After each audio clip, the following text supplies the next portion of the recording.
I'm Liz Abuno, and I am the owner and operator of 40 Acres Fresh Market, and we're in the finals of the FedEx Small Business Competition.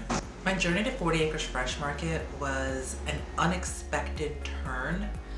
I never really thought of myself as an entrepreneur. I never thought that I had good ideas or that I was creative enough to do something new that would create like a company or something like that. But I never thought that I'd have my own business, which is funny because when I think about it, when I was a kid, I was always doing something entrepreneurial. I used to sell lanyard keychains and make the kids in the neighborhood make them, and then we'd sell them to the kids in our school and then divide out the funds. But I never attached those youthful endeavors to being an entrepreneur as an adult.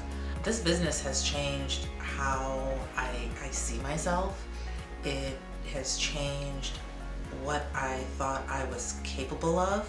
I have worked in corporate for 15 years prior to starting 40 Acres Fresh Market, and I never imagined my career taking this turn and having to really get in touch with who I am as a person and being able to use all of like your skills and your strengths, but then also being confronted with a lot of your weaknesses at the same time.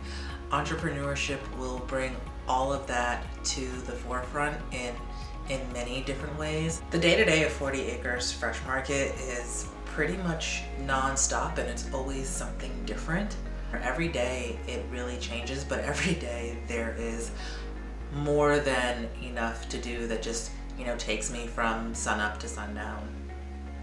I sometimes say this business is held together by duct tape and Jesus, because we make it work. We make working in confined spaces without like the proper room to even see our inventory. We make that work because we want to service our customers. So my staff and I, we work harder on the back end so that the face we present to the public, the people who depend on us for food, is as seamless as an experience as possible. The reaction 40 Acres has been overwhelming, and it's been so positive. People telling me things like, oh my goodness, we need this. Oh my goodness, your greens are like the freshest I've ever seen, and they taste so good, and I need to get more of those. I wish you had a store. That's the thing we hear over and over and over again, is people telling us, I wish you had a store. When are you gonna get a store? We need you to have a store. The money from the FedEx grant competition could be transformational for 40 Acres. Right now, we operate as a mobile produce market with produce stands and pop-up markets and delivery service. And what we really need is a hub, a base of operations to run all of that business out of. And what this money can do is it can help us secure the land for our very first store. And what that means is that a neighborhood that's been without significant access to food gets that, and we get to be really a catalyst for neighborhood change. And that's what myself and my team, that's what we come to work every day, is because we see that North Star.